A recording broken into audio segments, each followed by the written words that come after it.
Sveiki! Šeit Dainis no Bits, un šodien es gribu pastāstīt par kaut ko pavisam jaunu.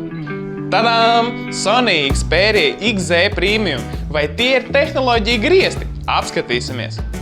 Ārēji kādam jaunais Sony flagmans var šķist par robustu, bet viens gan ir skaidrs. Man rokās ir patiešām premium, jeb augstākās klases ierīce. Gan materiāla izvēle, gan apstrādes kvalitāte pārliecina pat tikai pavirši uzmetot skatienu. Arī ierīces svars liek sajust, ka man rokās nonāca kaut kas patiešām pamatīgs. Protams, ka pirmais, ar ko iepazīsimies, ieslēdzot telefonu, ir tā ekrāns. Un uzreiz arī wow! Sony ir pirmie, kas piedāvā ekrānu ar 4K izšķirtspēju. Tas ir jāpārbauda, un kā gan citādi, kā vien aplūkojot kādu video.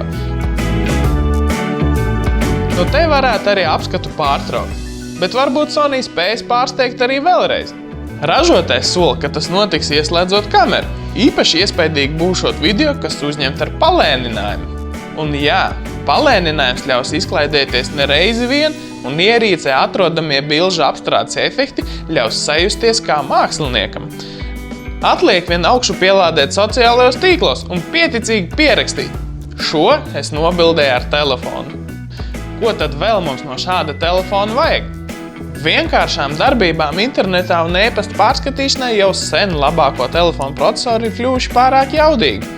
To spējas vislabāk pārbaudīt kārtīgās izklaidēs. Un izskatās, ka 8 kodola procesors tam ir gatavs.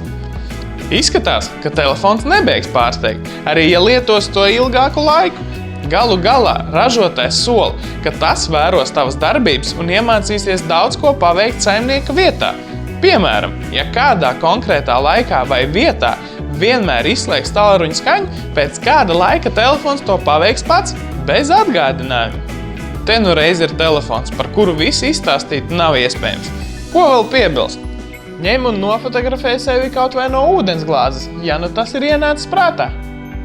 Man šķiet, ka pārējiem ražotājiem ir jauna virsotne, uz ko tiekties, un mēs noteikti varam Sony Xperia XZ Premium likt Olimpā un to izbaudīt.